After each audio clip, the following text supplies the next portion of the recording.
Pozdravljeni v podkastu Nacionalnega inštituta za javno zdravje. Z magistrico fizioterapije Tjašo Knific se bova danes pogovarjali o telesni dejavnosti starejših. Tjaša Knific na NIJZ vodi skupino strokovnjakov GIB24, ki se ukvarja s spodbujanjem telesne dejavnosti, preprečevanjem sedentarnega načina življenja in urejenim spanjem. Tjaša, pozdravljeni. Zdravo. Lahko bi rekli, da že vrabci čivkajo o pomenu zdravega načina življenja in tudi pomenu telesne dejavnosti, pa vendar obstajajo zdravi posamezniki, ki tega še niso ponotranjili. Kaj so glavni razlogi za to? Ja, drži. Čeprav je pomen telesne dejavnosti za zdravje načeloma znan, mnogi starejši danes se ne odločijo za redno telesno dejavnost. Razlogi so različni, ponavadi je razlog pomanjkanje motivacije, včasih kakšne gibalne omejitve. Največkrat pa tudi mogoče pomislek, da moraš za telesno dejavnost biti že na začetku fit, kar ne drži. Seveda so lahko tudi omejitve, mogoče občutek bolečine med samim gibanjem, ki pa, bom rekla, se ga da seveda nasloviti. Vsekakor pa za kakršnokoli spremembo z vidika gibalne dejavnosti, telesne dejavnosti ni nikoli prepozno.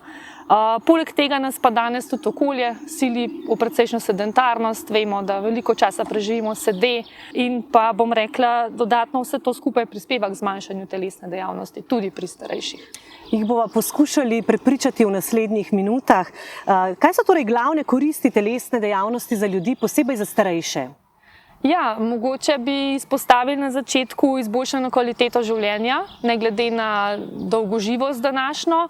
Je pomembno, kako preživimo tista dodatna leta življenja. Vsekakor tudi izboljšano razpoloženje, splošno počutje vsak dan. Ustvarjamo tudi priložnost medosebnih stikov, kar je morda pri starejših še toliko bolj pomembno. In pa vplivamo vsekakor na boljše telesno zdravje. Vemo tudi, da je telesna dejavnost zdravilo, torej lahko naslavljamo marsikatero bolezensko stanje z gibanjem in pa seveda izboljšujemo duševno zdravje, splošno počutje in pa mogoče zmanjšujemo občutke anksioznosti, tesnobe tudi pri starejših. Kakšne so smernice, koliko minut na dan ali na teden se morajo starejši ukvarjati s telesno dejavnostjo in ali sem štejemo tudi hišna opravila? Ja, mi radi rečemo na inštitutu, preprosto rečeno, čim več, tem bolje. Torej sledimo principu, da vsak gib šteje. Načeloma sicer danes vemo, da za krepitev zdravja priporočamo določeno količino telesne dejavnosti. Pri starejših odraslih za krepitev zdravja priporočamo 150 minut zmerno intenzivne telesne dejavnosti na teden. To pomeni, da izvajamo tiste aktivnosti, tiste dejavnosti, kjer se nekako rahlo ugrejemo, morda tudi že malo zadihamo. Seveda pa bi bilo mogoče lažje razumljivo, če poveva, da je to tak enostaven recept, pri sebi si lahko to rečemo, da sem vsaj 5-krat na teden dejaven vsaj 30 minut na dan.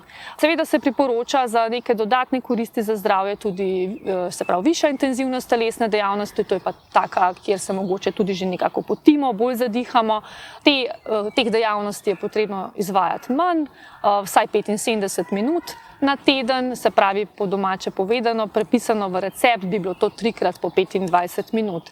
Ne glede na vse priporočamo seveda poleg te neke namenske telesne dejavnosti tudi vse različne, dajmo reči, dejavnosti, ki pa so lahko tudi vrtnarjenje, aktiven življenjski slog v smislu aktivnih prehodov v službo, na delovna mesta, kakorkoli, tako da kot sem prej rekla, vsak gib šteje.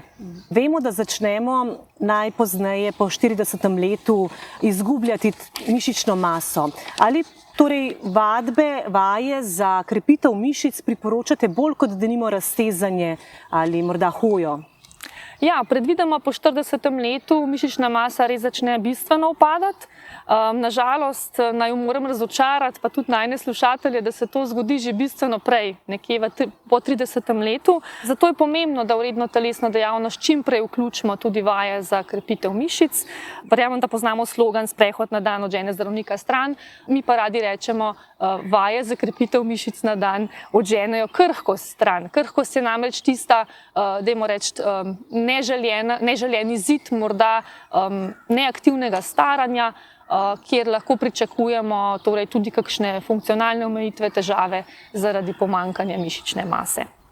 Načeloma pa bi lahko rekla, da se priporoča torej raznolika telesna dejavnost, mi rečemo radi multikomponentna vadba, več o tem bova pa povedali kasneje. Lahko kar takoj poveva v bistvu, katere vaje priporočate, morda jih lahko naštejete, morda kakšno pokažete. Ja, zdaj pomembno je, da izvajamo različne kombinacije vaj in pa vadb.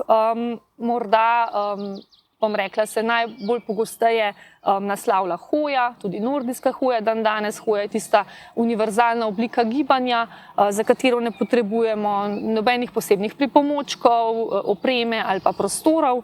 Seveda pa je zelo pomembno, da pri starejših naslavljamo zlasti vaje za krepitev mišic, kot sva prej omenile, in pa tudi vaje za izboljšanje ravnotežja, koordinacije. To so take zelo enostavne vaje, pa morda se res odločiva, pa kakšno zdajle pokaževa. No, pa dajva. Ja, zdaj morda bi bila taka čisto osnovna vaja na začetku, ki jo lahko izvajamo tudi doma, na poti, kjerkoli se odločimo, v parku, kot so danes, da vstanemo s stola ali klopce, nekaj nižjega sedala. Zdaj, če bova to uspeli narediti brez pomoči rok, bi bilo še to bolj odlično, ker bova bolj krepile najine mišice nog. Tako da bova poskusile roke prekrižati na prsnem košu, se nagneva naprej in samo vstaneva in se poravnava in previdno usedeva nazaj. In to lahko ponoviva parkrat, toliko, da začutva mišice v spodnjem delu nog, pa stegna, se že kaj čuti, malo se ugreje. Zdaj pa bova naredile še eno mogoče malo bolj napredno vajo, oziroma malo bolj intenzivno, pa bova v sedu zadržale tik nad sedalom, tik nad stolom. In bova tukaj poskušala zravnano držati hrbtenico, dihati in malo zibava. Malo zibava in poskušava zadržati položaj, poskušava stisniti trebušne mišice in se počasi usedeva.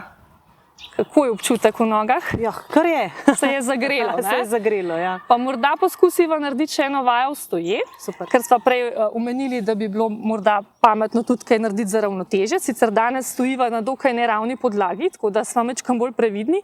Roke so lahko pripravljene za lovljenje ravnotežja in poskušava stopiti na eno nogo. Zadrživa par sekund, odlično, pa poskusiva še na drugo stopalo, enako vajo. Ja, če želiva malo težjo vajo, lahko roke tudi prekrižava na prsnem košu. Tole je za naju preveč enostavno. Se je potrebno kam zagledati, v kakšno točko? Ja, lahko je. To je v bistvu olajševalna okoliščina, se pravi, če fiksirava pogled, lahko si pa tudi uteživa. Poskusiva še to? No, pa dajva. Se pravi, stopiva na eno nogo in poskušava vmes pogledati navzdol in navzgor. Pa bova opazili, da je zadeva precej bolj kompleksna. Tako, mogoče sva koga zdaj navdušili za te dve vaji. Sva pa pokazali, da ne glede na to, kako smo oblečeni in kje se nahajamo, lahko izvajamo tovrstne vadbe. Verjetno je najtežje začeti. Kaj bi priporočali tistim, ki rabijo to motivacijo? Ja, začeti je najtežje. Zato si ponavadi pomagamo z enim konceptom postavljanja ciljev, kjer si zlasti postavimo realne cilje. Če prej nismo bili pretirano telesno dejavni, je težko pričakovati, da bomo začeli kar vsak dan po 1 uro se gibati. Torej začnemo z majhnimi koraki postopno. Lahko začnemo naprimer samo s pešačenjem, naprimer po bližnjih opravkih. Lahko pa sicer se tudi odločimo za neko organizirano vadbo, če nam je seveda to prijetno. Ne glede na dejavnost, ki jo pa izberemo, je fino, če se odločimo za nekaj, kar nam je všeč, kar nas veseli, kar nas bo dodatno motiviralo, morda vsak dan za izvajanje le-tega. Predvsem pa predlagamo vseeno, to vemo iz raziskav, da je vključevanje v skupinsko vadbo, ki je po možnosti še strokovno vodena, recept za dolgotrajnejšo vadbo, torej da bomo bolj redni pri udeleževanju teh vadb, morda celo v programe, kot je naprimer vadbeceda. Na kaj morajo biti pozorni starejši, predvsem kronični bolniki? Recimo, ima nekdo težave tudi s kolenom ali s kolkom, so kakšne druge omejitve, na katere morajo biti pozorni? Ja, vsakakršna oblika gibanja je v resnici dobra za naše zdravje. Seveda osebe s kroničnimi bolenji, drugimi zdravstvenimi stanji, zlasti bolečinami, naj poslušajo svoje telo, to bi bilo prvo navodilo. Vsekakor pa je pomembno, da za gibanje nikoli ni prepozno, tudi v starosti, zrelih letih, o prisotnosti kakršnekoli težave, bolezenskega stanja. V resnici vsakdo lahko nekako uživa v koristih rednega gibanja. Kronični bolniki, zlasti po novo odkriti bolezni in tisti z neurejenim stanjem, takrat se priporoča, da morda pred pričetkom kakšne resnejše organizirane oblike vadbe obiščejo zdravnika ali pa drugega zdravstvenega strokovnjaka, se morda pozanimajo o morebitnih omejitvah, ki bi jih lahko ta vadba prinesla za njihove zdravje.